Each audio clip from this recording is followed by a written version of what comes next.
The council had already scheduled it for the city council, so they continued to have it there. The mayor did show up, signed the thing, they did the whole thing, so the check has been signed by all parties and will go out. And then the city council had their first real town hall meeting on Saturday, which I have to say, I think overall it was decent. I think a lot of people got questions they needed answered. I think this is something that they need to do more like quarterly, and they need to do it outside of the city council in different areas, which is something that they talked about doing. Most people seem receptive to it. Only time will tell if it was effective, because, you know, they're running up against the big spin machine of the Thomas administration, which is strong and long. So we'll see what happens. I've got mixed reviews from people that were there, and I'll run my piece later. Going back to what y'all were talking about, Kevin Bunch, who's listening, said, it all started with Dem Chair Reggie Lafayette pushing these tired candidates in our face year after year. People got tired and voted for change, but the change got worse than the status quo. I agree 100%. I agree 100%. And we'll get into that another time. Another time. We'll get into that deeper.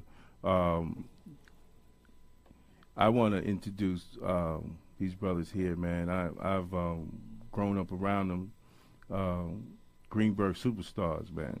And I hung with their younger brother, and I didn't even know that y'all guys was Atlantic Starr. It was crazy because my mother's playing your music, and I'm home and I'm hanging with Chris. I'm seeing you guys, and it didn't dawn on me till the whole video thing start kicking. Right, and I'm like, whoa, wait a minute, you know what I'm saying? And it was good, man. But being a young person in Greenberg and having your brothers out there doing what you do, gave us hope. First off, you got some Westchester legends. Yeah, Westchester legends in the house. Atlantic Stars in the house. Atlantic Stars in the house. People Before Politics radio show. But I wanted to say that, and we was talking earlier. What was that, Tyrese? Oh yeah, Tyrese redid your song. Yo, he jacked it up. We was like, yo, Tyrese, right? Don't do that, man. Yo, so I'm familiar with y'all in a different way. One of my partners, Brian Maribel, I did Conscious Brothers with him, and his younger cousin that does music. I can't think of his name right now. They were all talking about, that's all I heard about, what y'all were doing. Yeah. And there's another cousin too. Starts with the Tehran, yeah. Huh? That's our nephew. Okay, yeah. So he was talking about working with y'all and everything, and so I worked with all of them on different levels, and I was one of the co-owners of Conscious Brothers with them, and opened the store for them in Harlem on 125th Street when we had a spot. So I always was familiar with y'all. I just never ran into y'all, but I always heard all the stories. So you know what I'm saying. So it's an honor to actually have. But introduce yourself to the listening crowd. We're not taking any calls. No, we ain't taking any calls. We're not taking 30 minutes. For at least the next 30 minutes. Yeah, we're not going to take any calls. I see a couple of callers call in. We're not taking any calls right now. Oh, wait. I'm expecting one. The senator. Oh, he's calling now. Yeah. Let me just see if it's him real quick. He was scheduled to be here. People Before Politics, please state your name and your purpose for calling. Yeah, hi, Senator George Latimer calling. Yeah, Jay, how are you tonight? How are you doing? We were scheduled to have the senator on today between 6:30 and 7, but he got held up in Albany. I'll let you tell that story, and we rescheduled him for May 21st. But he still called in anyway, just to chat it up real quick. And we have the group Atlantic Starr in the studio right now. Oh, wonderful! Love their music, man. Outstanding. I'll be short and sweet. He don't miss a beat. No, listen, man. I'll tell you, I remember it very well. Nah, the girl I was dating in those days, but it's not my wife now, so I got to remember. Don't sound too fond. Anyway, just very briefly, we're up in Albany. The budget negotiations have stalled, and it's over an issue that's very important to the community, and that is the effort that those of us who are Democrats are making to raise the age of criminal responsibility from 16 to 18. There is 48 states in the nation that treat you as an adult when you hit age 17 or 18, but New York's not one of them. and you have a lot of young people who make a mistake early in their life, and it haunts them for the rest of their life because of the way we handle those issues in New York State. So, I may not be there with you tonight, but along with Senator Andrea Stewart-Cousins, who chairs the Senate Democratic Conference, and Westchester legislators like Gary Pretlow and others, we're fighting for something that we think is very important in the community and holding out until we get what we need. Thank you. Absolutely. Well, we'd like to commend you for your effort, Senator. We're looking for Well, hopefully have some good news for you, and that's what holding out is for, to get the right results. That's good. Absolutely. And just officially, I've heard you on the phone on LoHUD and on the phone at File. So you have officially dropped your hat in the running for county executive. Yes, I am. I grew up on the south side of Mount Vernon, AJ, as you know, from the post that I made, and I lived in Mount Vernon through 10 years after high school, since the 1980s. I've lived in Westchester almost all of my life. And, you really need to look at this county as a whole, not just the part of it. There's a wealthy part of this county, and there's a lot of people doing very well. And sometimes our policies focus only on those individuals, and they neglect the people that are off on the wayside. And when I went back to Mount Vernon a month ago, and I drove around, I looked around the community, I know that is a community that in some ways the rest of the county has forgotten. But it's a wonderful community, and with some help, it can come back. And that's what you should be doing in the county, focusing where you need the help, not just, coasting on the tide where things are well. Absolutely. Well, like I said, we scheduled you for May 21st. Definitely going to have you run down your platform, ask you a couple of real tough questions, and then, introduce you to people and have you tell the people why they should vote for you. Terrific. I look forward to it, and I look forward to shutting up and listening to more Atlantic Starr. All right. Thank you, Senator. Thank you. Have a great night, folks. All right. Take care now. Okay. Bye-bye now. That was State Senator George Latimer.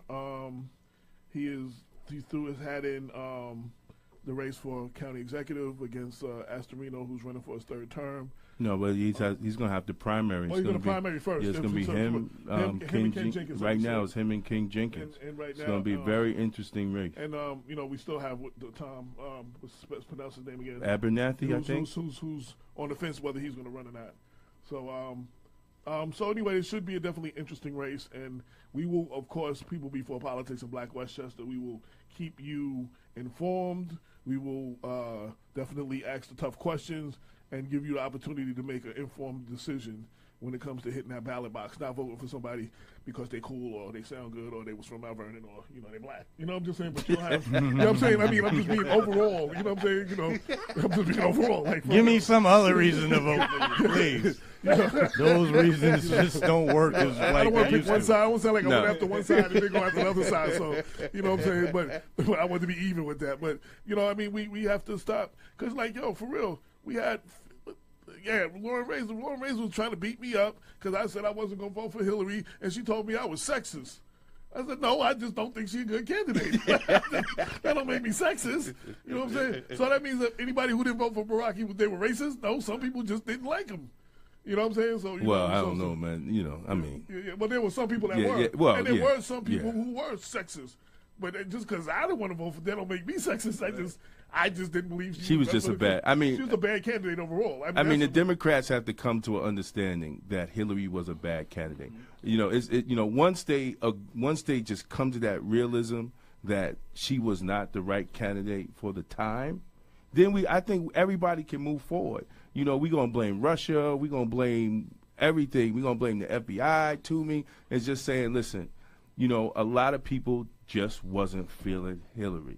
And that's how Trump got in. And even Trump was surprised he won. Actually, absolutely. He was like, "Oh, I got it." We got a couple of all right. We got a couple of people real quick. D. Wilson said, good evening to David Jones and AJ Woodson," and she said, "I have everything they ever made, and I am playing the playlist, Atlantic Stars." Silver Shadow. Yeah, she said she's going through the playlist right now. And we got a couple other people say, "Ooh, Atlantic Starr." So just got people checking you out right now.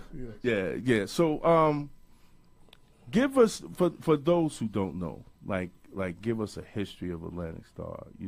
How the group was started, and how did y'all just move forward? In the music business and stay relevant. And stay relevant. And after the time period, Like, what did you feel R&B is when y'all guys was on the road, and how do you see R&B now? Okay. And pull your mic closer. Yeah. Oh, okay. You good? Yep. Okay. We'll introduce yourself. Yeah, I'm Wayne Lewis, one of the 3 Lewis brothers in Atlantic Starr, and I guess I'm the key songwriter and producer, along with my brother David, which he's not in the group anymore. Okay. Full-time ministry and doing excellent, and but the group started as a 9-member group in Greenburgh, and it's crazy because the actual Atlantic Starr emerged from 3 groups. The older guys are called New Band. I don't know if you've ever heard of them, New Band in Greenburgh. No. And the other group was called South Road Connection. Now, Sharon Bryant came from the group South Road Connection, and Porter Carroll and my brother Jonathan and a bunch of other guys, the older guys that came from the group New Band, and they played basically jazz, funk, jazz, rock, you know. And my brother David and I played R&B and pop. We came up studying classical music, and we grew up in church, so we got the gospel background, and so it was a good merge because we knew every facet, every type of music that there was. We learned it. So when we became Atlantic Starr, they almost didn't know how to market us because we could play everything from country western to R&B to gospel to pop to classical, you know. So we took that pioneer move to L.A. in a van, and as a matter of fact, we all came from Woodlands High School. Okay. But That was your high school name? Yeah, that's my high school, man. Yeah. Word, you know, he Nah, I was reading the text. I heard it. He's trying to be cool about it. Yeah. Nah, I was reading the He text. didn't want us to know that. I heard it. All of a sudden, he ain't saying that. So I heard He it. ain't want to shout out. He ain't shout out enough. No, I was reading the text. You know, when your wife sends you a question, you're like, huh? And let me just say, so Damon was saying, they were trying to stay relevant. One of our listeners thought you said that they wasn't relevant and said, "Don't make me choke you." They already defended them. I love it. That's good. Go ahead. I'm sorry. Yeah. Woodland High School. That's where we were. Yeah, Woodlands High School, and then we took a journey to L.A., taking a chance on getting a record deal, pooling all of our little funds that we had, and a hope and a dream and a prayer.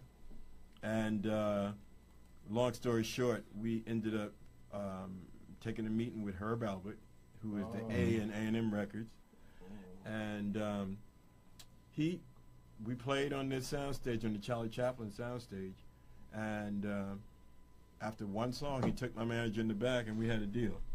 That's what's up. But of course, that was Yeah, that's Most High, Right, hooked that up. So, and then the hits started coming. The politics has always been a bad thing, especially back in the day for black groups. Right. And I want to say this without getting too deep, but there's a lot of things going on in the industry. Mm-hmm. If you ain't a part of it, they ain't gonna put you down. Right. And if you are, Yes. Right. So we were never a part of the club, so to speak. So the whole industry used to wonder why these guys are not super duper stars. They're all waiting for us because we were the last of the Mohegan self-contained writers and singers and musicians, all in the same group. Mm-hmm.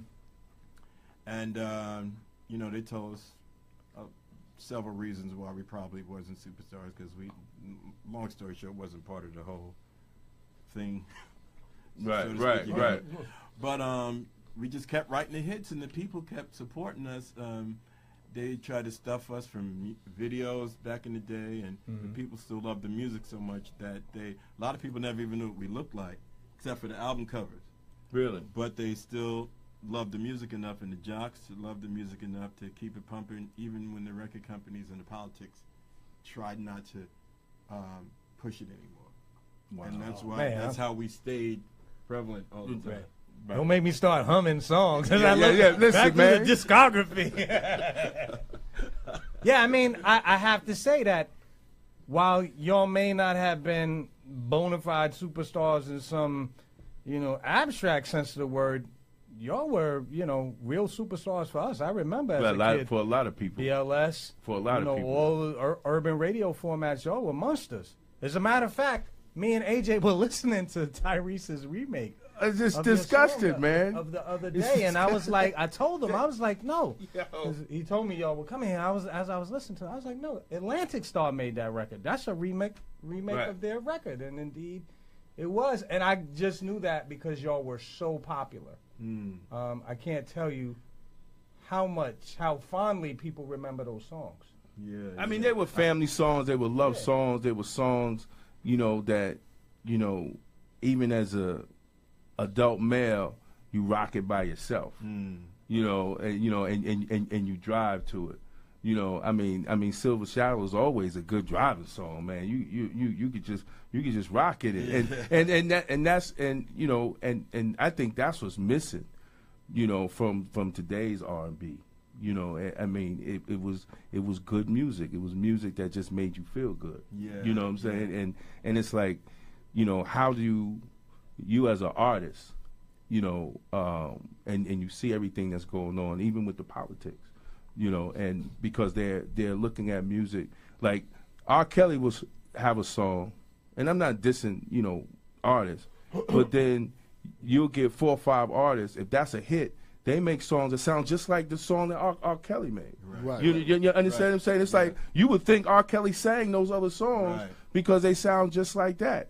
And as a songwriter, how do you not get caught?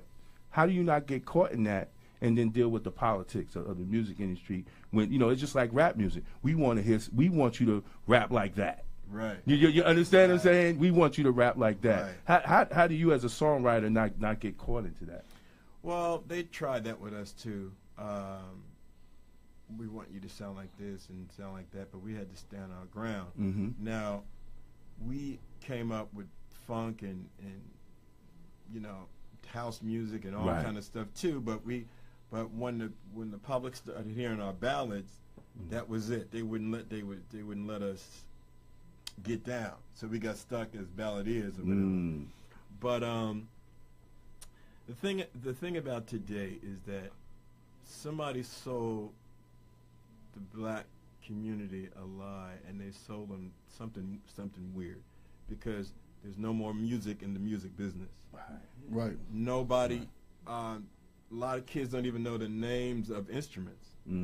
It's like me telling everybody, I'm a football player, and if they ask me what is that, I don't even know that that's called a football. Right. But I'm out there on the field, and everybody's loving me and bigging me up and giving me $100 million, but the actual football players can't even get paid.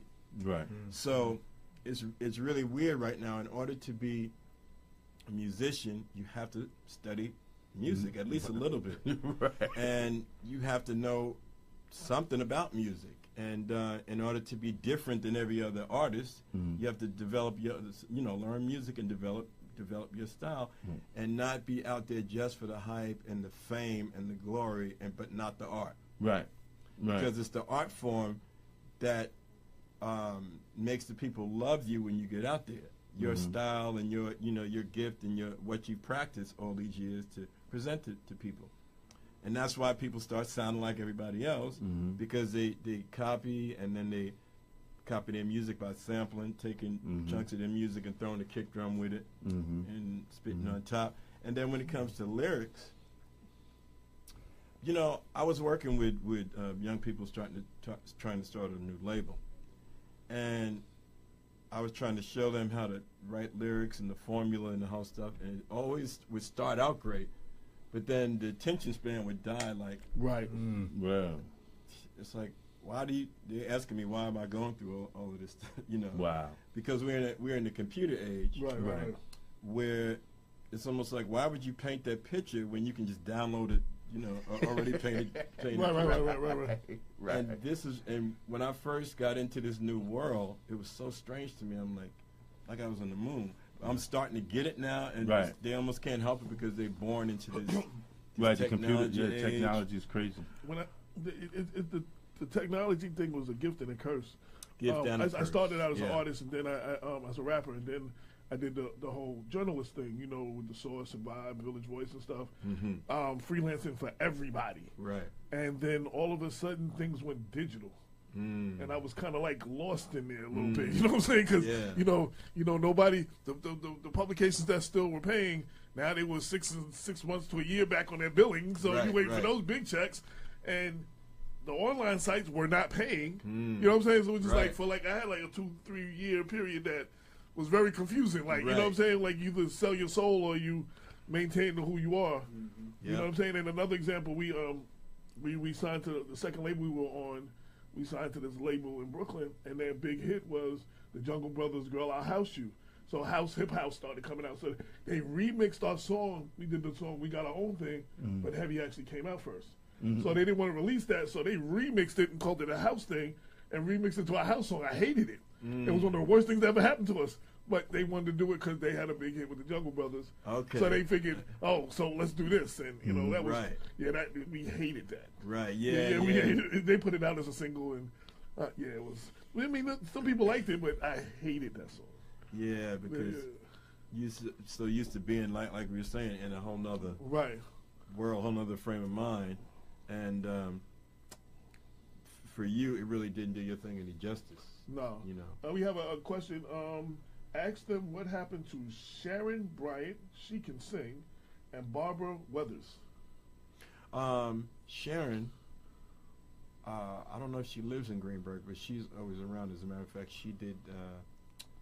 she still does things with us every now and then. We just, a couple of years ago, did London, England together. Okay. And she's great, man. So she shared the mic with our female vocalist that sings with us. No problem. We love her. She loves us. She, I think, was touring with Dave Matthews Band. Have you ever heard Dave Matthews? Yes. And I know Sharon for years was doing jingles. Right. Okay. Which once you get in that circle, which is hard to get in. It's a great thing because you just sit back and then the checks start coming. Yeah, that's right. I've been trying to get in that. I've been trying to get the right one. Yeah. So she was having a pretty good life. So Sharon's really good. Barbara, I'm not exactly sure because we used to talk a lot at first after we broke up over the years, and then it got less and less and less. And we started talking once a year. Now we don't really hardly talk at all. But last thing I heard from her is I know she had done a record about 4 or 5 years ago. I don't know exactly what she's doing now, but I'm sure she's still, gigging wherever. Right. She's asked or whatever. And another one of our listeners, Glenn Butler, he said his artist, Miss Irene Renee, has opened up for y'all. I don't know if you're familiar with Irene Renee? Yeah. She did the park. Oh, she did the park. Okay, yeah. We did Yosemite Park. Okay. Yeah. Oh, Glenn, you got artists, man? You never brought them on the show? Oh, man, come on, man. He's been pushing her for a minute. See, now you got to call us, man. He got artists and he never bring them on the show. See? Now, he has been trying to, to get me to do something. Now you've been that. See, that was your fault.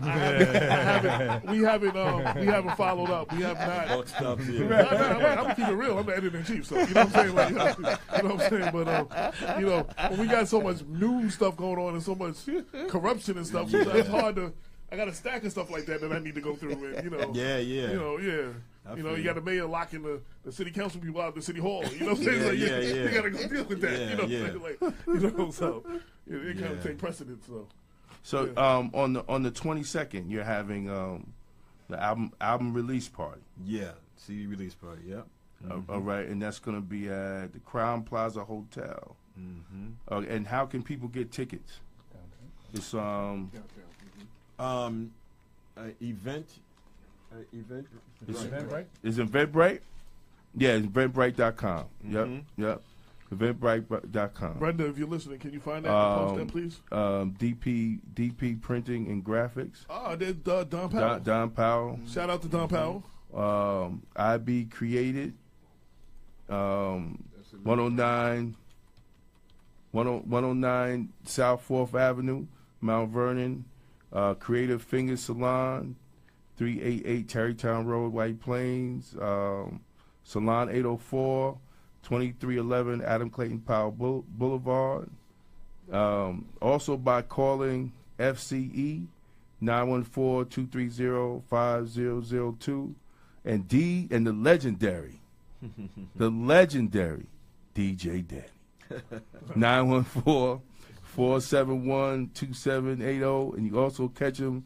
And you can also catch him in Mount Vernon at Bobby's. You can also catch him if you're in Mount Vernon. You can catch DJ Danny at Bobby's. No doubt. Another person asked, how much of the Unsung story was true, and how much did he have as well as telling the truth too? How much input did you have in telling the story? I guess that's what they're trying to say. Well, with shows like that, you have to be as truthful as possible, because the producers want drama. Right.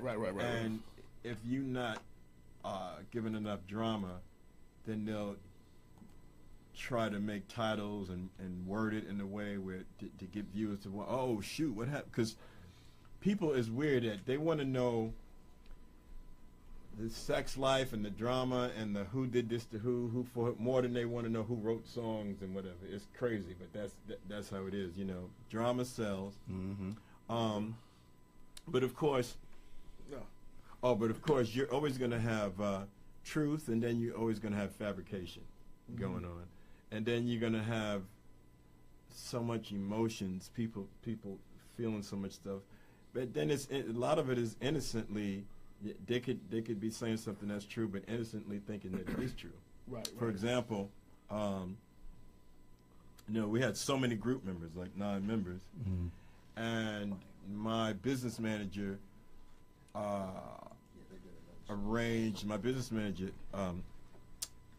took my brothers and I, and we were dealt with sort of separately because we were the songwriters. Right. And so he based our revenues and our publishing money as leverage with the banks and stuff to get loans and stuff like that. Okay. So we roll up and with new cars, little Beamers and stuff, which they were all leased. Right. But when you're young and you're a group member and you got all these people, they didn't think you took all the money and went out and bought all these cars. And you could even show them the lease papers, but now they just everybody's blind. Now to you that. being modest. Right. You know what I'm saying? Right. So when people are venting and stuff, oh, they took the money and the record company did, they believe what they're saying is true, but they don't know the full story. Full story. And that's just one example of how things can get kind of twisted, and then people's personal feelings can be so deep that they start. It's really weird because I'm having a relationship with a female vocalist, but I also got relationships with my brothers, and they're at odds here and there, and that's the after Atlantic Starr, but the original Atlantic Starr with all those members, you got 100 personalities that you're dealing with, and you got, if I'm the songwriter, which that's how it's always been. Nobody planned it that way. It's just the manager said, "Oh, you write all those songs, and nobody else knows how to write. They're gonna push me to write." So obviously, there's gonna be money that comes in for songwriting. Royalties, yes. But what happened was, me and my brothers was just keeping, and I can say this stuff. This is not nothing crazy. We were only keeping our writers' royalties but we were sharing our publishing with the whole group. Right. I don't even know if to this day they even realize that. But sometimes you can be taken for granted when you do good and you're not showboating out there. Right. People have no idea that I could be your saving grace. I'm just not boasting about it. But we actually took care of the group with our publishing, and we, of course, we had to keep our writers' royalties. Right. Could have kept our publishing too. Right. And a lot of people would have. Yeah, most people would have. Yeah. But we were like family. Right. We came, grew up together, went to Woodlands, But a lot of family members have done that to family members. Yeah, even family members. Right. But the thing is, after all this time, you grow up and you have time to think, and you realize it wasn't really like we thought it was. Everybody kind of fell back in love with each other, but I guess there's still members that still haven't changed their way of thinking, and that's understandable. Everybody's human. Right. Well, their perception is their reality. So right. That's one of the things I had to learn.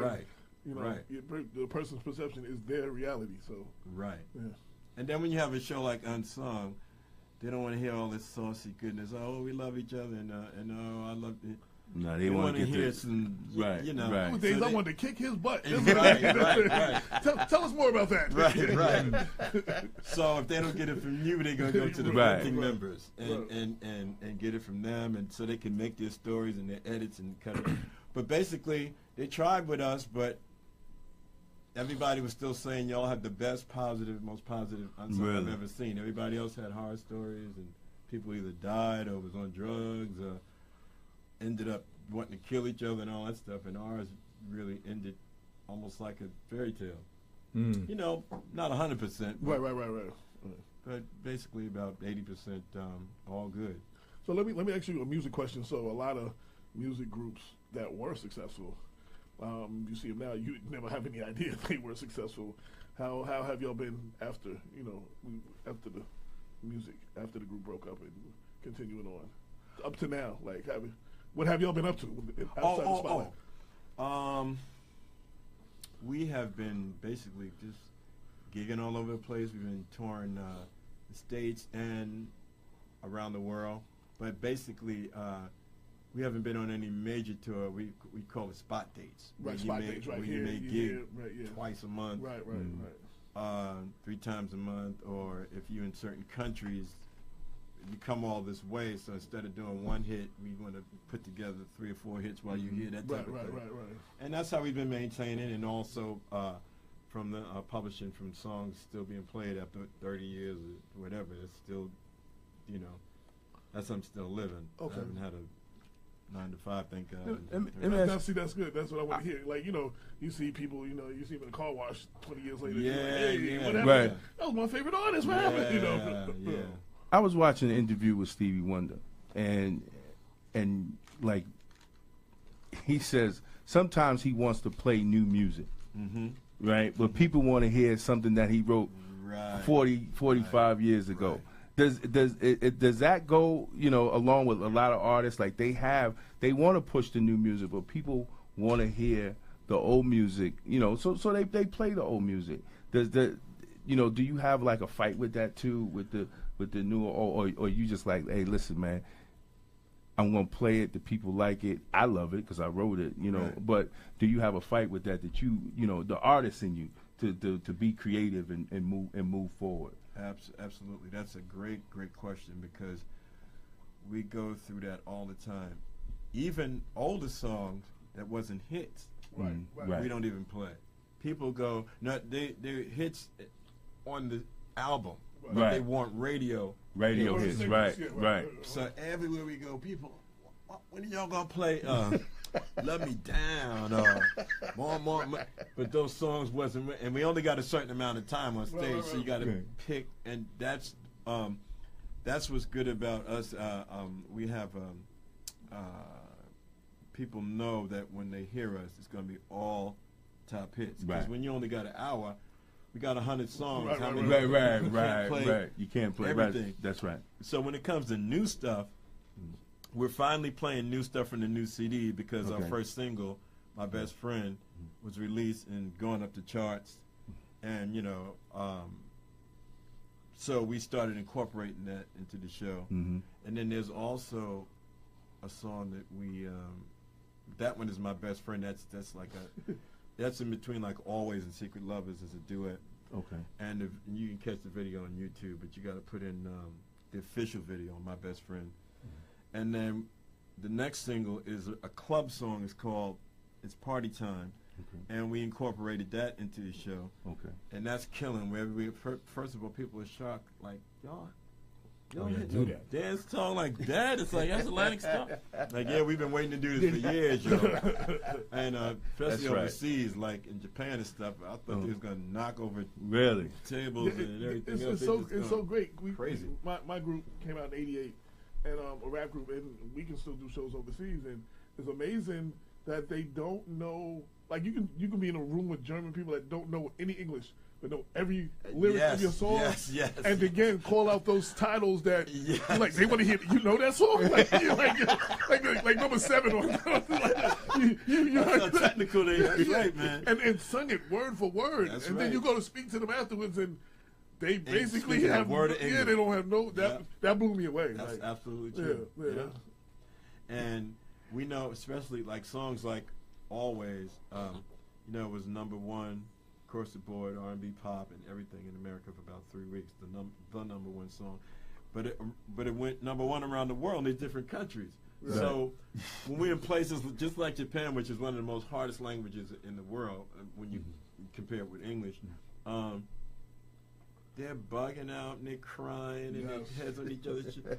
And they, I did you, they get they got the cadence and the rhythm and everything.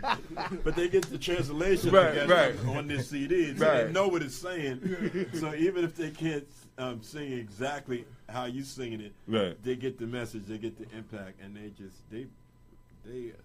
even more heartfelt than American audiences. I mean, they go in full crying, full everything.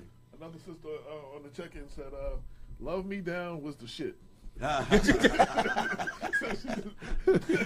See, bringing back some fond memories there. That worked. Yeah. No. We got you, sis. We know what you're saying. We know what you're talking about. We get it. Oh man. But yeah, everybody. We gonna Can you send me a digital copy so we could post this? Yeah. We could definitely post it because our researcher Brenda Crump texted me and asked me if we had a digital copy. And FCE is First Choice Entertainment. First Choice? Okay. Yeah, that's me and the partner. Okay. That's what's up, man. That's what's up. We're booking agents now. So really? We're going to some other stuff in Westchester. Yeah, let us know, brother. You bring whatever you need to do. Our doors is open, man. I told you all the time, man. Our doors is open, man. Whatever you need to talk about. But we'll definitely post this, man, and I'm going to be there. I don't know about anybody else, but I'm going to be there. I'm riding shotgun. I'm trying to be more outgoing. Get out the library or something. But I'll be in the library all week. Be like, come on, man. But you more scholarly work? Jesus, man. Wait. I had to hook him up with Caitlin, the new trustee. And she had to call the person over. What section was that? The reference. They had to open up the section and bring him in the section in. Well, he went in the section the library forgot, right? They dusted all boxes for him. Jesus. Oh man. But yeah, it's a pleasure to having y'all, man. I mean, that's what the show is all about. We try to give people information, and show a different side of Westchester, how black people are, because we don't have any outlets. Right. We don't have and the owner Cruz, man, I mean, he's been doing it, and he's holding it down. The owner of this, man, he's been holding it down, and it's a blessing that we're in here and we're able to give people information, and that y'all guys can come on and speak to the people. Right. You know, right. because we don't have it in Westchester. We don't Right. really have any radio station or radio shows. Right. Right. You know, that promote black life Mhm. positively. Mhm. Right.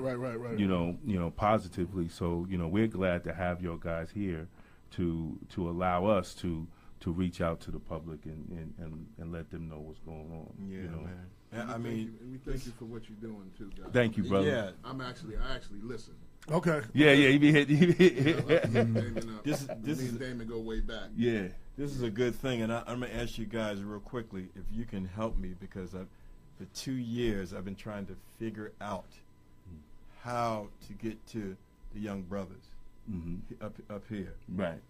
And like I said, I was trying to start a label and working with a bunch of youth, and I used to ask them all the time, what is it with you guys where nobody can write anything positive?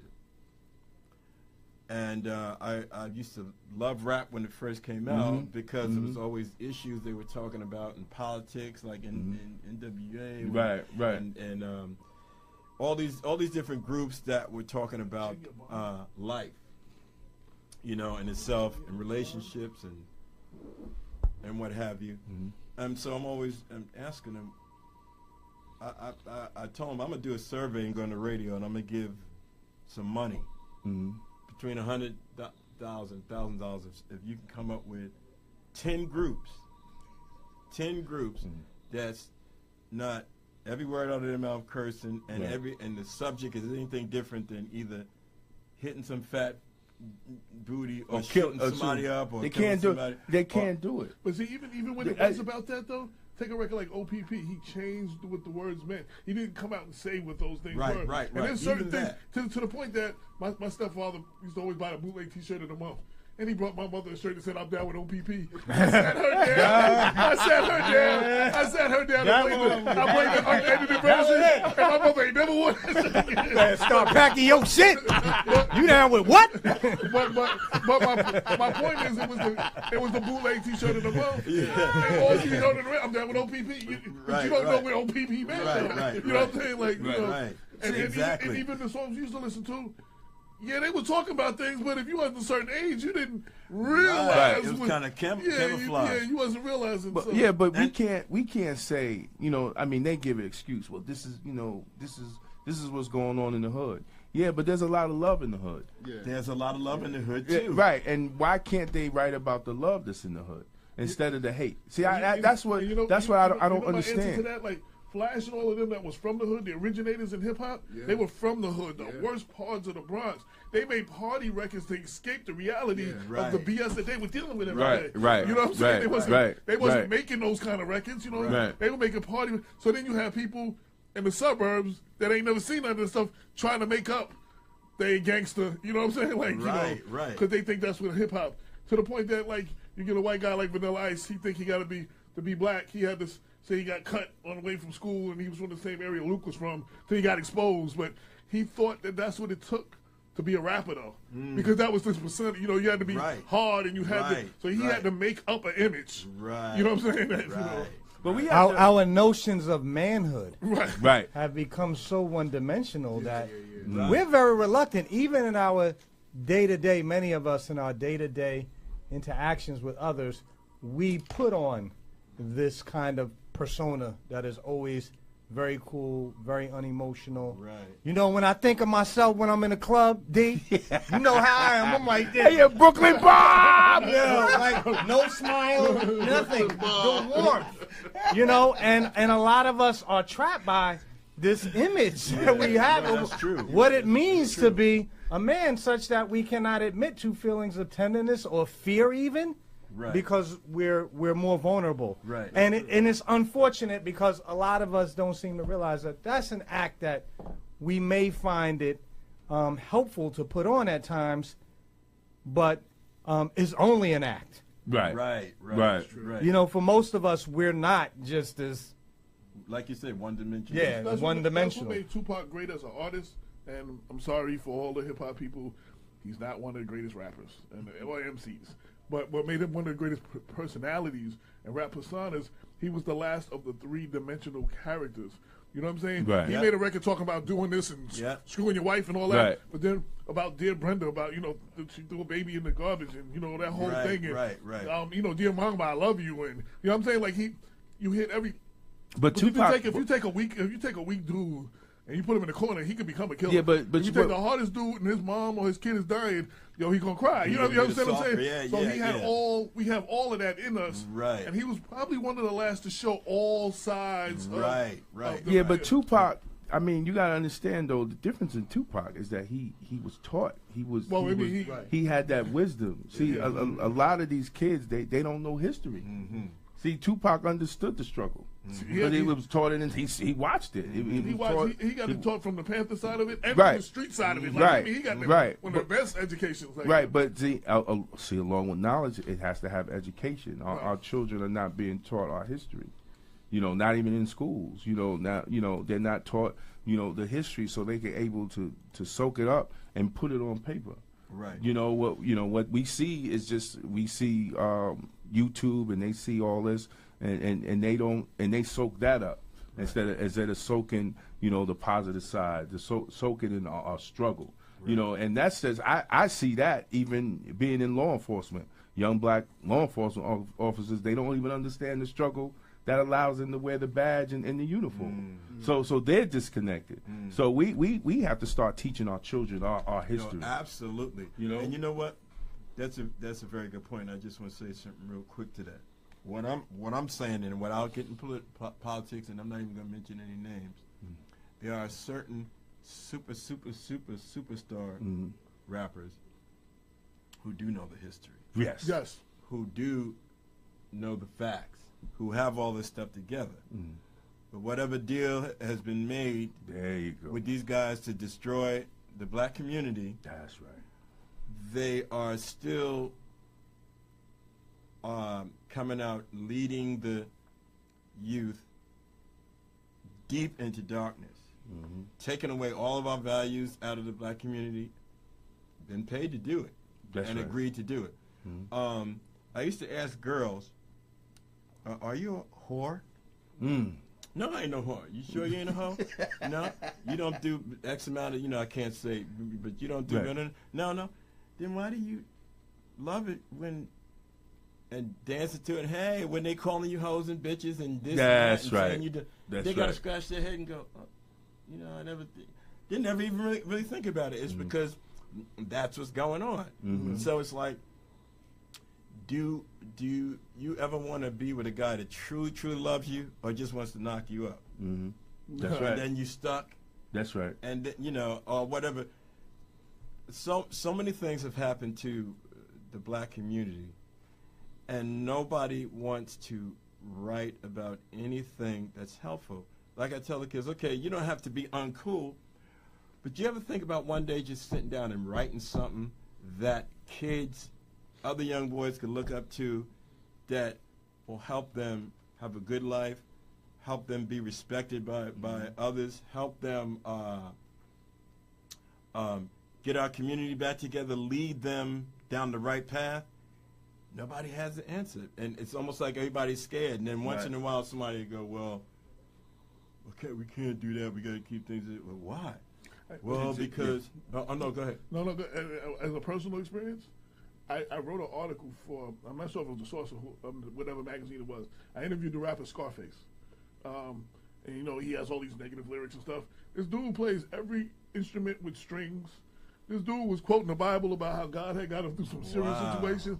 I handed in the article, his best friend had got shot coming out of a club with him, and the person who shot him ended up dead. They took those parts out and wanted me to go back about him being a person of interest in the shooting of his friend. And none of that part ever. I can't be, let's go back about 18 years, I can't be the only person he ever told this to. Right. But you ain't never read this. You still saying wow 18 years later. Like so it's not even like sometimes it's the music, sometimes it's the editors and the publications. Like they thought that's not what y'all wanted to read. That's what y'all would be interested in. So they took that part out.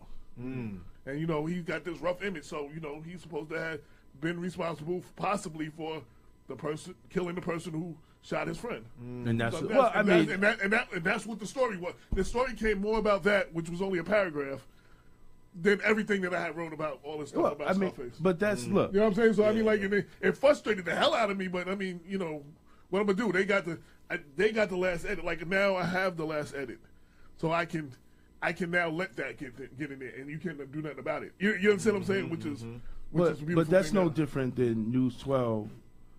You know, not coming to a event that's honoring black women, but if that same day, if it was a gun, if someone got shot, we couldn't have got rid of the van. Yeah, I understand what I'm saying. So I mean, you know, and I think that's why we have to try, you know, to control, you know, the information that goes to our children.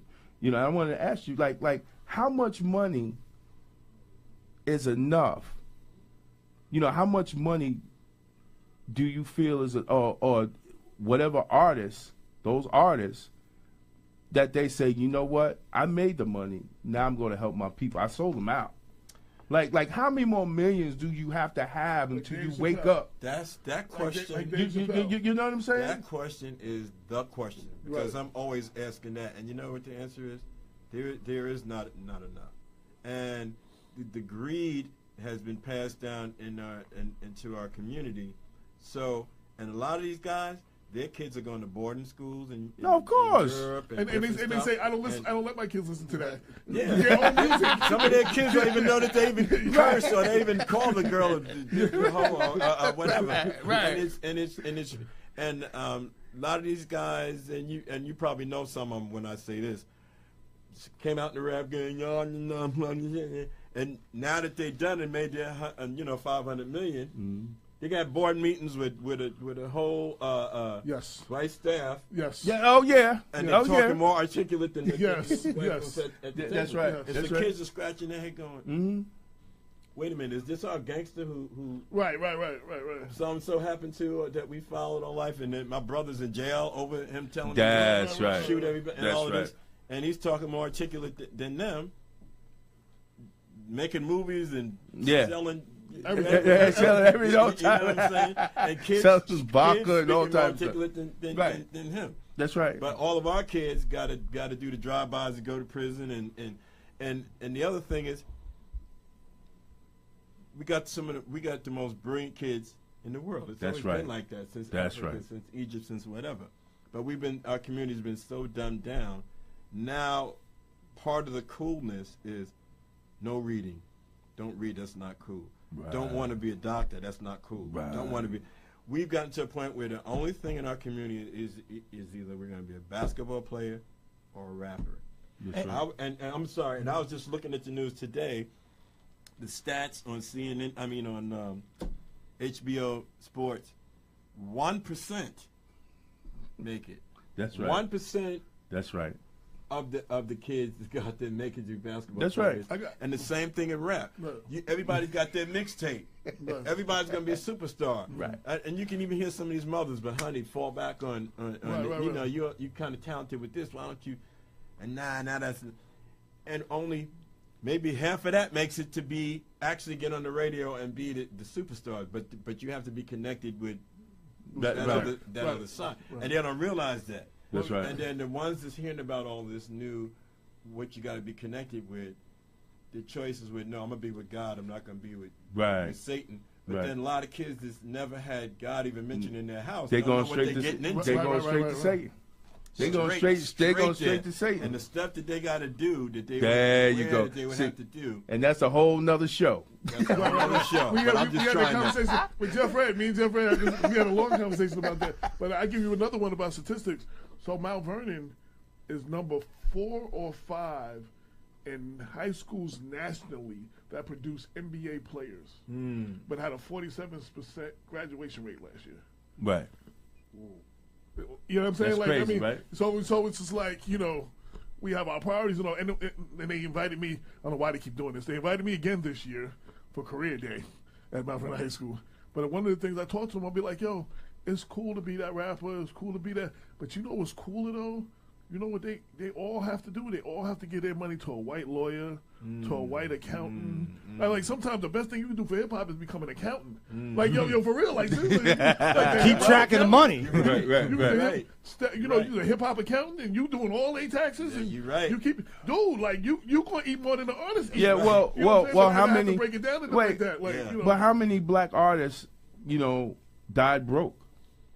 You understand what I'm saying? Yeah. How many black artists? famous How many artists, black I mean, artists died broke, Yeah. man? I mean, because they James didn't Browns and understand. the They Sammy didn't Davis Jr.'s, understand. I mean, They didn't understand finances. Right. That's You know, they didn't understand the music industry. You know, Sammy Davis Jr.'s story was sad though, because they wouldn't pay him what they were paying the white members of the right. rap. Frank Sinatra. But Right. he made them say that they did. Now, what person's not going to? So he when can they have self-respect. So when they filed their taxes, yeah, they only gave him 10, but they said they paid him 100. So you times that to all the places. Now he owed taxes on all that stuff. Right. You understand what I'm saying? Now they taking a little bit that you do got. Yeah. You understand what I'm saying? Because I understand what he did, why he did what he did, but he didn't understand the other aspect of that. Right. And if you don't have that accountant, as you see his white counterparts in the Rat Pack didn't say, "Hey, Sammy, don't do that." They didn't school him. Yeah. You know what I'm saying? So he died my broke brother, and when in debt. And when you beat the game and you do make it and you keep your 500 million and you reaching $1 billion, like Prince won his case. Right. Yeah. Right after that, They knock him off. okay, you see. Hey, man. That's where he died. But And right, look at right. Michael. Same thing with Michael Jackson. Look at Yeah, my look- same thing. It with wasn't Michael even Jackson. Michael Jackson musically. Michael Jackson, you know how many catalogs he had? That's what Do you I know was how about many? to You know what I'm say. saying? He owned everybody's catalog. You know, He- the everybody. money he made, and it was just like there was certain things that he made moves on that was just like kind of. The people didn't even know. See, that was the Brilliant. problem Boy, when they were worried about him marrying Elvis' daughter. Right. That wasn't a white black thing. No, She owned the that was- biggest part that of was his a catalog, Right. and he was Elvis. and he owned part of it already. That was a business smooth- deal. And he was like, "Yo, they was worried that he would get that part of the catalog, the most valuable part from her. That's right. That's what they were You're worried doing about. your homework. Yeah, That's that's it. right. yeah. That's right. That's right. But how many black? You know the story of Sam Cooke and Yes. and James Brown when they came to them with the proposal, and y'all can't do this thing called publishing. That's our thing. Mm-hmm. Like, wait a minute, we, it's not illegal to grab all my black talent and actually pay them something. We started a publishing company, all the black talent. But see, we as black people don't realize when we start talk like that, we already writing our death warrant. Because we have we don't have any kind of society or anything of our own that protects us. So you got to play the game. Man, we need. I've been telling people we need like a black mafia. I'm straight up. No, I say it. And law enforcement. No, we do because see, the black van crew, they just yeah. I always say the black. People I always say the disappear. black van crew because of the fact that But other for us to other get people out of have this it. struggle, right? That's revolutionary thinking. Now, I was talking to a friend of mine, right? And he was telling me about dealing with licensing companies with black universities and how they were white. Now, I'm sitting here, I'm like, yo, dude, why don't we form a company and deal with the black universities? Yeah. We black. Right. What the hell they know about marketing black schools? Right, so he giving these checks to these Right. entities. But guess what? for the That's license of the that's black- revolution. Yep. That's revolutionary thinking. That's dangerous. That's dangerous thinking. That's right. You understand? That's dangerous thinking. And Because even if they let you have a black token, they still gonna control it. Well, see, and that's the other thing I wanted to say. Right, Like, okay, right. now I'm glad you said that. Like everybody talked about, Jordan made, and I forgot what year it was, but back then it was a big. He made $50 million from Nike. Like at that time, that was like, oh my Yeah, god. at that time. Right. But Nike made $500 million Right. off Jordan. You understand what I'm saying? And they allowed Jordan to exist because that meant 100 other young black men thought they were going to be Jordan. That's right. I'm no disrespect to LeBron, and I am a LeBron fan. He signed his deal 10 days before graduating high school. Almost $100 million deal. What did that tell a whole bunch of people what I need to go to college for? Yeah, right. You understand what I'm saying? You know what I'm saying? He didn't even And that's- graduate high school. Right. You know what I'm saying? And Yeah. he hadn't been he had $100 million deal on guaranteed. He hadn't touched a pro court. He hadn't been drafted by a pro team. He didn't get his diploma yet from high school. You understand what I'm saying? And he had this $100 million deal. But those deals, and not to say he's not worth it, but those deals are allowed to happen because it makes dreamers of $100 million Right. in Right. the They keep hood that thinking dangling. that they're going to be that. Right. You understand? Knowing that they're never going to be that. And it works twofold because it discourages them from going on to be a doctor or a lawyer Right. or That's right. anything outside of basketball or rap. Right. That's right. too hard. And so it's always a trick bag. We have to find a way to get out the trick bag, and one of the main ways is we have to stop, break, reset, Right. and go back to the old ways of raising and teaching That's right. our kids because they're being taught by everything but us. Right. And we can't never get ahead because we don't have anything that protects us when we stand up for ourselves and say, listen, I worked for a dime, I want my dime. I worked for $10, I want my $10. I don't want a half a cent or 0.9% of a penny Right. when I work for $10. Right. 0.9. You know what I'm saying? I'm going to stop and do my own thing. Right. And I'm gonna grab all people that look like me, that are all talented, and start my own network, my own company, my own one, and then we're gonna do it ourselves. Thank you. But then when you start talking like that, oh, you moving over into our territory, and now we're not gonna be nice. I used to get in trouble in those seminars, those music seminars. There's one group they would have talking and how he got the deal and everything. And he was like, yeah, we got 10% of our publishing. I said, no, you gave away 90%. You walked in with 100%, dude. He said, they gave us. No, that's what he said. They gave us 10% of our publishing. No, you gave them 90%. That's Right. how it should be worded. Right. You You know gave what I'm them saying? 90. And then people were mad that I spoke like this because, that person's a big star now, but they would just start. But still, that's the truth. Someone has to say that to them. Yeah. Someone has to put it in that That's perspective. Right. That's right. But I always go back. We have to control our institutions. We have to figure out some way as a people, how do we control our institutions? Because if we don't control our institutions, and starting with education, we have to begin to control our education. Now, like in Greenberg, they said, what is that? Edgemont, Lodgemont, which Edgemont. they get ready to pull out. Trying to pull out. Yeah. Right. They saying that's $17 million that's going to come out of the town. Out of the city of Greenberg? Yeah. Out of town. Out of the town of Greenberg. So basically, it's the white folks pulling out away from the black folks. That's what the bottom line is. Like part of Bronxville. Yeah. Right. And just like I told them, let them go. If they don't want to be a part. Because, Westchester is becoming more segregated as it is. But if we control it, then we can control what we teach our children. Right. And we can control their minds so they can think so they can think more. Right. We have to begin to. It might have to go back to say I don't mind. As long as you respect me, but as long as we start raising our children to understand that they could be more than what they see on TV. That's my hope. And I didn't know till I started dealing with the police brutality thing. And I'll be honest, I was like, damn, I should became a lawyer because I didn't know how much money they got paid. These police brutality cases, man, the lawyers walking away. That's what. And that's funny. And you got lawyers. Like, and we got lawyers that we won't even say no name who don't even have the best interest of the family involved and won't fight the fight all the way, because they got $75,000. Right, and they would. They made their money.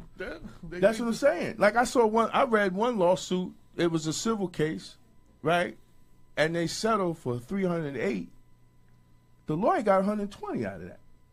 Yeah, 33%, at least 33%. The lawyer got 120 or more. See, we got to teach our a children third or more. To become lawyers, and not only become lawyers just for the money part, but we need lawyers legally to help our children and our businesses. We need them. That's what our that's what I businesses. was telling kids. You give your money, all these black athletes, all these black musicians, all these black rappers, whatever, they got a white accountant, if they got any of the stuff anyway. If they got any of the stuff, it's usually a white accountant, There's a white lawyer, a white everything else. You know what I'm saying? Like you go all through the line. A white finance advisor. Right. Everything. Business managers. That's right. Business managers. Right. Right. And then and there's this one dude. I want to say this one dude. They made a movie, but it was not exactly on him. It was off of him, and he was a sports therapist to the athletes when they got hurt. Yo, his house is flyer than all the athletes' houses that I've ever seen. Yeah, because every time a LeBron or a big name Nolan Ryan or anybody he's the person they got to come see, so they can get back in the game. Right. That's millions. When he's driving, if he go to the party with them, same thing like when I brought you to the Dave Nash thing. They was like, who he? You know what I'm saying? When he go to the party, he driving like the rappers. Like they driving like he's driving better than them. Like and he did his thing. He got his thing in sports medicine. He got his own company. Don't work for nobody. And he is killing it. Because there will always be injuries. Right. And you always got to get back in the game. Right. But another thing that someone brought it up to me a while ago, and I didn't notice that.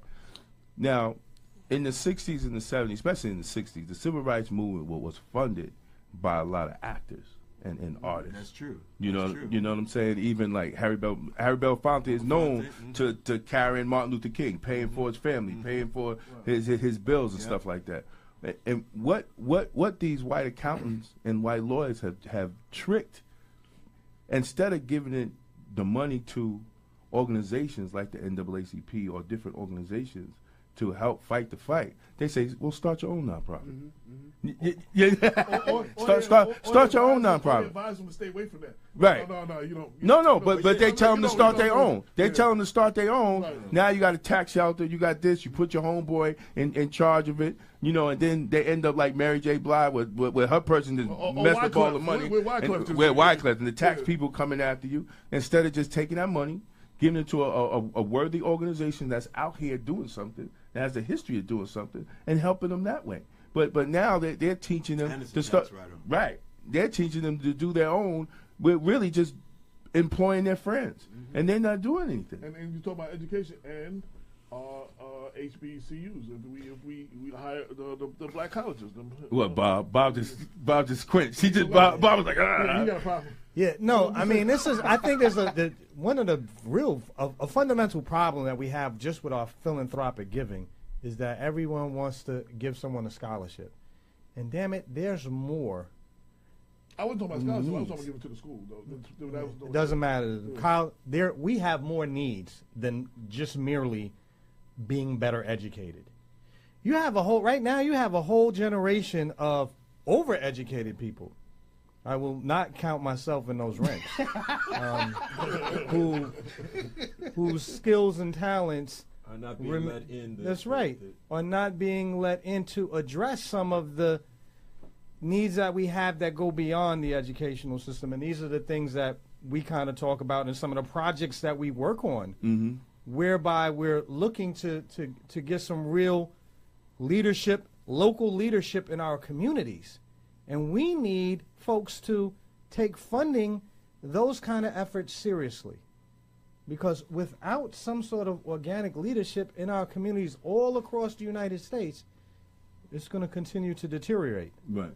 And it's too bad, because I do see that this is a tendency for people, the Carter Foundation. Yeah, the Carter Foundation. Everyone wants to, and we're going to give people. No, there's more to be done than just sending an 18-year-old off to college. The 18-year-old, 22-year-old college-educated people are not going to be sufficient to solve the problems that we have. That's true. Right. Especially now with the millennium age group that's voting for Trump and stuff like that. It's crazy. But you making a point about the over-educated. Now, I'm going to tell you something, man. We talked about all the dumbed down black community. Right. Even though they're brilliant, they're dumbed down. And like you were saying, if they want to do anything that's going to better them, no, I wouldn't do that if I were you. Right, that's what I'm saying. Yeah. Everything. Yeah, I stay away from that. That's a little too stay away controversial. from that. You don't need that the hassle. Yeah. Because that's going to be. They know that they'll better themselves, Right. and they don't want that to happen. But when I look Strengthen themselves in the community too. And then strengthen the community. yeah. When I look at politics and I look at you're talking about the really educated black, because there's a lot of truly really educated black people that's out here, but they're working on these remedial or these jobs way beneath them because they're not allowed, like everything else, to get it into the system to change things, to change the world, to change the country, to change. There's so many black people that's qualified, that could be leaders, that could be organizers, that could go in. Like, for example, if you go on YouTube or on my page, people send me stuff. There are black entrepreneurs, there are black geniuses that's coming up in the science lab with ways to get rid of diseases and ways to do this and ways that you catch it on the internet, but they would never show you on NBC News or not even CNN and nothing. And I'm finding all these young... Not when the pharmaceutical companies is one of their biggest advertisers. Well, that's what I'm saying. But it's so many of us that could change this mess that we're in. Well, but they won't allow us because it's a big game. You see what Bill Cosby went through the day when he tried to buy NBC. Oh, that's too much. That's another show right there. He tried to buy NBC. Like he tried to buy NBC. Why do you think they witch hunted him? Yeah, but not only that, though, all of a sudden his son just got a hit and run. Nobody knew nothing. Nobody seen nothing. Nothing. We like talked about what you're saying for a month. Yeah. We talked about this topic, and you know what? Again, I know so much about the movie industry and the record industry, but I dare not say things and mention names. Right. I tell you, he didn't do anything more than the big shots over him is doing. As a matter of fact, he's doing less than them freaks. That's right. But when it's time, when you start standing your own, you promised me this, I'm going to do this, I'm going to do that. I'm Bill Cosby. I'm on the same level as you guys. It took you all these years to realize, no, you're not. That's when you get that nigga wake-up call. Nigga wake-up call. So here's your wake-up call. That's right. We've done 100 times worse than you, freaky-wise, political-wise, whatever it might be, but you're being witch hunted right now. And guess what? A lot of these shows, talk shows and stuff you see on TV, the rule is they're being hired. They have to go against him. Even if they're sitting there and they're for him, they'll get fired if they don't have a little section when it comes in. Oh, yeah, that was disgusting. How can he? But they may know better. Right. They may know that the ones that's accusing him probably have done worse. They know that industry that they're in is nothing but freaks. Well, I mean, take a look like this. Like you got a president, right, who has a history of talking like this and a history of doing these things, and all that stuff came out, and he was allowed to run for president. Right. Just in the accusation. We just want the accusation state. And Bill got accused, no criminal charges. Yo, they started taking honorary doctorates from him. They didn't give him the $1 million back, though. But they started taking, honorary doctorates. You know right. We're taking his name off this building. Yeah. But you can't have your money back. Yeah. and now we have this individual as president. Yeah. And who's that has a history of talking like this, a history of disrespecting women, like right. Even evangelicals, that's supposed to be they didn't even denounce them. Christians, and this is what kills me about this Yeah, you can talk, man. This is the show. This is the show to say it, brother. You don't understand. We rolling right now. This is what we do. This is what we do. He's like, yeah, this is the show. You can say it, brother. This is the time when some politicians be like, I gotta go. It's been This is the show to talk. Some of our Negro opinions that can't be too many. This is the time they leave. Right? No, we keep it 100 on the show. You can say whatever you want. Because this is the conversation that black folks don't hear a lot, on radio in Westchester County. We talk about it. We talk about it in the barbershop. We talk about it in our home. Right. But I think we also need to have it, where people. MSNBC with this. No. Listen. You know how many times MSNBC, CNN has called me on to talk about police cases, and you talk to producer on the phone first, right? Screen you, right. Screen it, and then they said, "Huh?" And I let them have it. You know, the history is racist. Police departments is racist. It's based the DNA of law enforcement. Oh, okay, never mind. Only Al Jazeera was having me on. You understand? Because I didn't fit that mold of a black cop that they wanted to talk about, or a black law enforcement officer that they wanted to talk about police and black community relations. You know, and you know, and I met some other people that were on and got kicked off. They didn't even let me on. But I know some cats that got on and then got put off because I didn't fit the narrative that they actually want the people to hear. So this radio show is for us to talk about, you know, actually what actually need to be talked about. There's a lot of hypocrisy, and there's even hypocrisy in religion. Amen. You know, they know I call them. You know, I call the preachers out if I have to because we got to change our community. Yeah, man. You know, we really have to change our community and stop living in a fantasy land like everything's okay. It's not okay. Yeah. We had a black president, and he wasn't, and some people say we had the first biracial president. You understand? Because he didn't really stand up on black issues like he should have. Right. You know, and we're feeling the backlash. We had that grace period, but we ain't do nothing with it. We thought we thought we won the $1 million prize because Barack Obama was in the presidency. Right. And then when people spoke out against him, we got ostracized from our own people. Right. And then you gonna tell me a white woman gonna be better than the black president? Right. That live in Chappaqua, she don't even know me.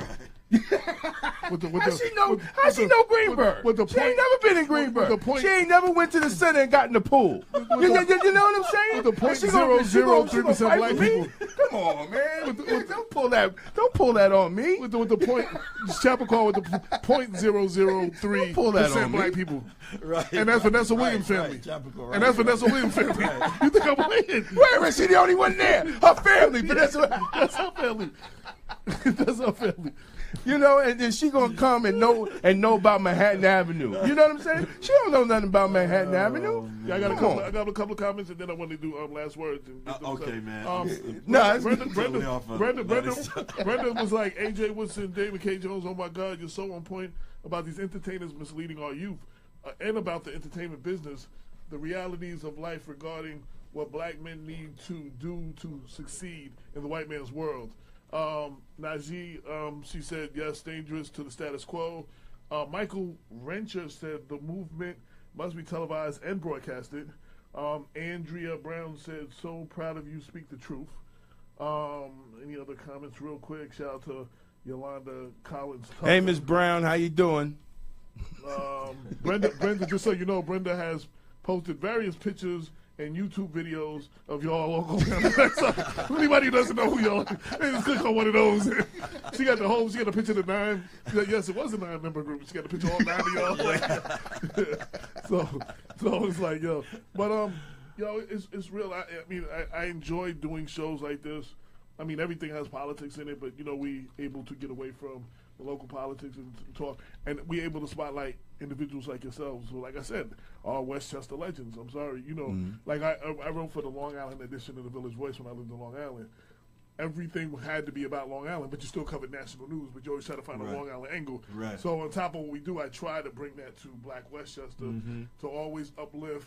You know, it's good to talk about what other people are doing everywhere else. Right. You know how many people we got in Westchester? You know what I'm saying? I mean, black people are doing the damn thing in Westchester.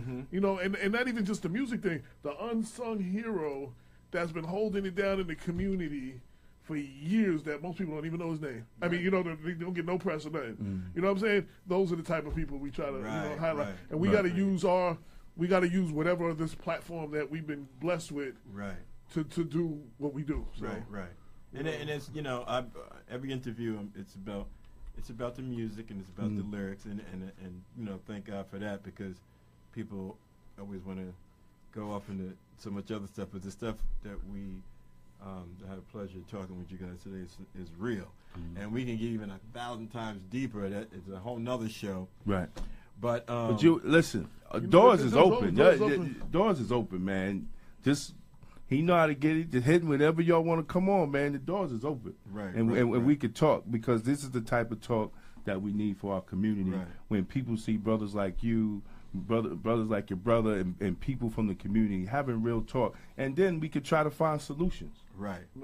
Try to find solutions for our community, and that's what it's all about. Right. Because we got to break down borders too. Right. It can't be a Greenberg problem or a Mount Vernon that's problem. a Yonkers problem. That's Yonkers, yeah. It's us as black people. Right. It's our problem, and that's what we try to do also. Period. Yeah. And when I'm urging everybody, please come out to this listening party. Yes, please. Because one of the things we're going to do, one of the big DJs from, can I say another? Yeah. Oh, yeah, you can say another radio show. From WBLS, Jeff Fox is going to be doing a live interview with us over the air. And we're going to be talking about, we're not getting deep into politics, but we're going to be, it kind of leads that way when you talk about the songs and the lyrics, because we've metamorphosized into something different now. We're not just balladeers kicking love songs. We're talking about a lot of issues. It's still song form that makes it pop or makes it digestible. Right. But at the same time, these songs, because I want to gear the young black people into lyrics again and meaningful stuff. Yes. Helping people. And helping your family and helping people love each other again. That's not like the father's over here and comes to see the kid once a month and baby daddy, baby mama, These songs and this record is very valuable, and I want all of y'all to please come out and be a part of this party, and especially you ladies, because y'all are the soul of the raising of the family. That's Absolutely. right. That's right. And this is really an important thing. It's more than just the music, and it's gonna be a lot of fun, and dancing with DJ Danny and the whole stuff. But it's an important thing as black people, and especially I want younger black people to be there as well. Parents, bring that next generation, bring them there, let them hear this music, because a lot of the music is really musically in the hip hop vein, but it can't have Atlantic Starr music over top. Well, see, and the music journalist in me is not going to let you leave without name 2-3 songs and what they're about, or what people can expect from this album. What can they expect from we know the group, but what can we expect from this album? Well, the most important song I think on this CD is called "This Is My Life," and when I wrote this thing, I wanted it to be a message to the youth, and the beat is crazy when you hear. That's the one that everybody picks first when they go, that's gonna be. Even the kids go that. But what happens is, I want y'all to get with this music and be like, But when you realize what you're chanting, you're gonna be chanting, "This is my life, and I refuse to waste it. You only get one. I'm gonna do something great. I can taste it, and they'll remember my name when I'm gone." Wow. And the whole song talks about getting your life together, doing something great, getting positive. And I think it's the most important song on the record as far as the image you want to portray to the youth. And then there's a lot of love songs. It's not just the basic love song. It gets deep into relationships, and a lot of stuff is even inspirational, because we've taken God, the creator, out of everything, and now everything is just so dark and satanic. That's right. That's another reason why we're losing our black community. That's right. This is really black issue.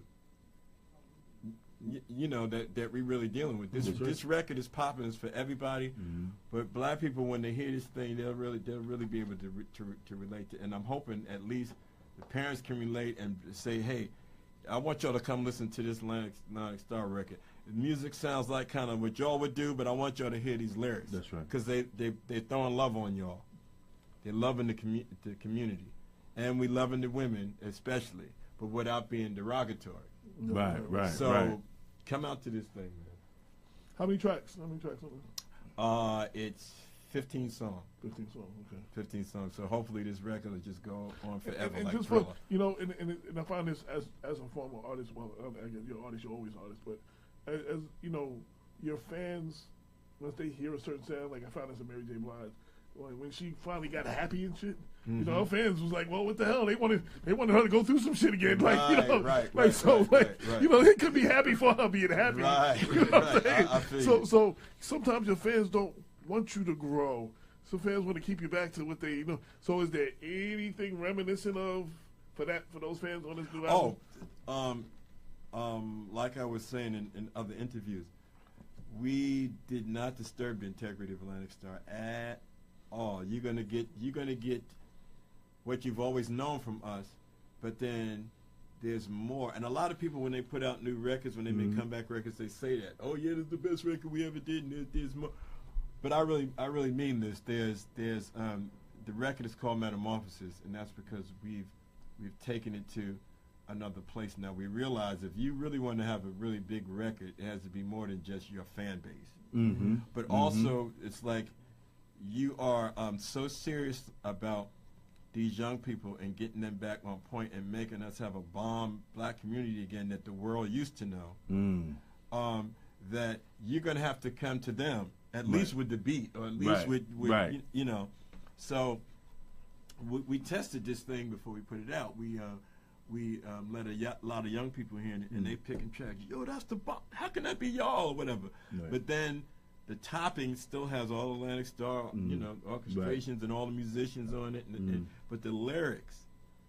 And I remember recently, about half a year ago, we did the first listening party in Detroit, and the kids, the waiters, their kids, and everything. And when we were done, about to leave, they all came around and was answering these questions. That one kid, that one jam, number 4, who wrote that? Yeah, because that's what I be trying to say to people. But nobody.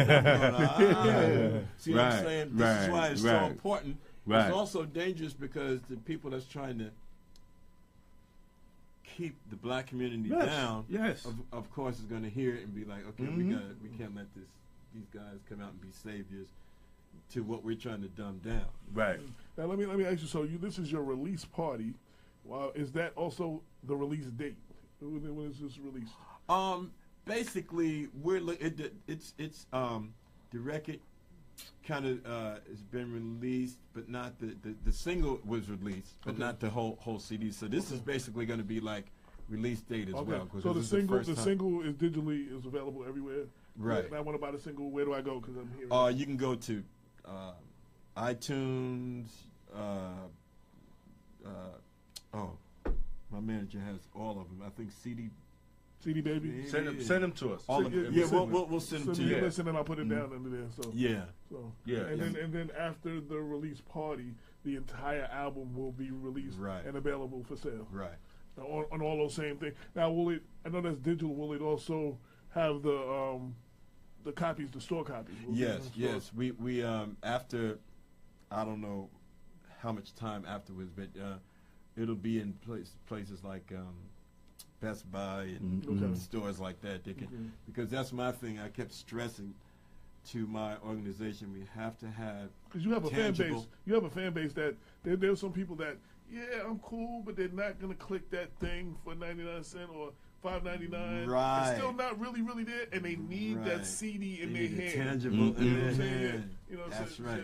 Because they want to see the people. They want to read. They want to read the credits. They want to read the credits. Album, liner notes and all. Right. How you used to do when you got music. Like how you used to do. You got to think about your fan base. You got to first and foremost, because these are your supporters. But it's a digital age. You got to be up to the date. You know, as well. Because a lot of people ain't move up, and like I said, they get lost. You know Right. So okay, so we got the release date. We got the release party on the 22nd of. Yeah, Brenda April. posted it. Okay, and I got it on the screen. Yeah, Brenda posted it too. Yeah. Everybody listening. We got a lot of people who listen from all over Westchester. We got. I'm just mentioning that we're going to be here. You know, like sometimes people listen. This is how you know when people listen to you. So yeah, we got Chris Latimer. Oh, that's good. And Atlantic Starr. And then 5 minutes later, wait, Atlantic Starr? like that was the conversation with like several people. Wait, just Atlantic Starr, and then they play the song. So there's a lot of people who definitely checking for y'all. You know what I'm saying? And I had one friend, and she will remain nameless. She was like, "Oh my God, I love them." She said, "Can I just come stand in the room, be a groupie?" Yeah, she was like, yeah. She'll remain nameless. Yeah, we ain't gonna say that. But so it wasn't even. It wasn't just a black thing. It was across the board. That person, you're invited to come out and take pictures on the 22nd. Yes. So this is what I say to everybody listening, yo, we got some Westchester artists here, some artists with some substance. Yes. You know what I'm saying? We need to now see. This is how you change things in the music business. It's also how you change things in voting. You know what I'm saying? Your candidate might lose. But like, Caitlin said, wait. Caitlin Gleason said that was me. Okay, well, that was her. She said that was me. Library trustee Caitlin Gleason, that was her. I said, well, you invited, Caitlin. You invited on the 22nd, Caitlin. So we know you invited, Caitlin. Do I need a press pass? See, but you know, we have a group of artists of substance. We, you know, are homegrown. And like I was saying, when we got a candidate, your candidate might lose, but if your candidate gets 40% of the vote, and that politician was specifically talking about one thing, the winning politician has to consider, let me look into this, because that's 40% of the people that feel that to get your attention. Right. You know what I'm saying? So same thing with the music business. Like, things move, like, you start moving this, you know, digitally, you start moving this, whatever, you know what I'm saying? It's more stores are going to carry. You start selling it out in stores, more stores are going to start carrying it. More local venues are going to be like, you know what? We need to get them here. You know what I'm saying? You know, and that's how we control it as fans. You got to support. We have to support our artists. We don't support our artists, especially our black artists. We don't support them. Amen. We play music. We get them. They get us through all this stuff. We talk about how they saved my life and all this other stuff. They put something else out. You know, you want to download it for free. You know what I'm saying? And like, yo, don't get me wrong. Yo, MP3, yo, I gotta get a freebie, right? The artists don't get paid for that. It's the artists put their work in. You know what I'm saying? Now, this is the artist part of me talking. This the struggling artist part of me talking. So, that's good. You know what I'm saying? The artists don't get paid for that. You know what I'm saying? So you really feel the artists support the artists. And this is how you can support. Go to their function, buy their CD. You know what I'm saying? You know, share this with your people, and don't let 15 of your friends double copy of it. Make them go out and buy their copy too. You know what I'm saying? So I encourage everybody to come out on the 22nd and come out in numbers and show y'all say y'all love this group. Show them. Yeah. You know, because that's my whole thing is it sound good. Let's see what it look like. You know what I'm saying? Like I can, you know, and then one thing I've been able to say, I get props all the time. I have never found a way to this day to accept no mortgage person, no rent person to accept props for payment. So, you know making a good point right there. So I appreciate the props, you know what I'm saying? Yeah. But that don't pay the bills though. But now come out and support them. Damon, Rob, any last words real quick? And I mean, listen, only thing I gotta say, and if my wife's listening, she gonna have a long day on the 22nd, man, because she gets an award. The third annual Will Du Bois Veterans Appreciation Brunch Memorial Fundraiser, and she's going to be recognized that day, so she tells me, and that's April 22nd from 12 to 4. See, then we're going to come home, we old people, we got to take a quick nap, right? We're going to get up, change clothes, and we're going to come out and rock with Atlantic Starr. And that's how it's going to be on the 22nd. But I think your brothers coming out, like I said, our door is always open, man. Anytime you want to come and you want to preach, and you want to talk, you come. Listen, man, you come. Because our door is open for you, man. And I think people, what you have accomplished and putting God first too, I think that's a shining light for people also that they need to hear, that they don't have to sell their soul to the devil. You know, and they can keep God in their life and still make it. You know what I'm saying? Because, you know, man plans and God plans, and God is the best of planners at all times. So we gotta put God in what we do, and I think you know, that's why the community is looking, because we haven't done that. But like I will say, I want to thank you again. And it's going to be shout out to all the brothers, man. Conscious brothers, man. It's going to be a great day, 22nd. Get to see all the homies from Greenberg, man. It's going to be a good day. My wife might be a little sleepy that day, but we're going to have fun. We're going to have fun. Dr. Bob. Oh, I just wanted to tell you guys that it was a pleasure having you here in the studio, and echo Damon and AJ's sentiments and welcome you back anytime. And tell all the audience members that we'll see you again next week. Until next week, peace. Peace. Beautiful. Okay, well, you get it right on time, too. Ain't no music. It ain't music. 22 million black victims of Americanism are waking up, and they're gaining a new political consciousness, becoming politically mature.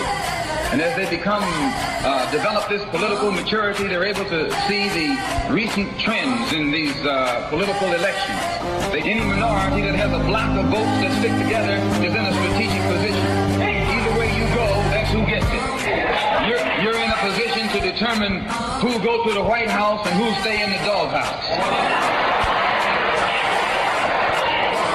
You're the one who has that power. You and I have never seen democracy. All we've seen is hypocrisy.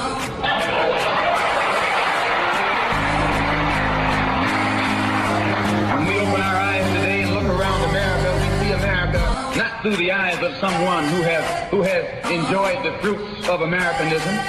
We see America through the eyes of someone who has been the victim of Americanism. We don't see any American dream. We've experienced only the American nightmare.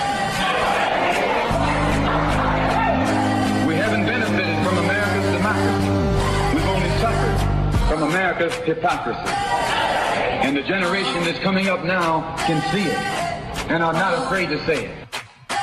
And are not afraid to say it. And are not afraid to say it. And are not afraid to say it. And are not afraid to say it. And are not afraid to say it. And are not afraid to say it. And are not afraid to say it. And are not afraid to say it. And are not afraid to say it.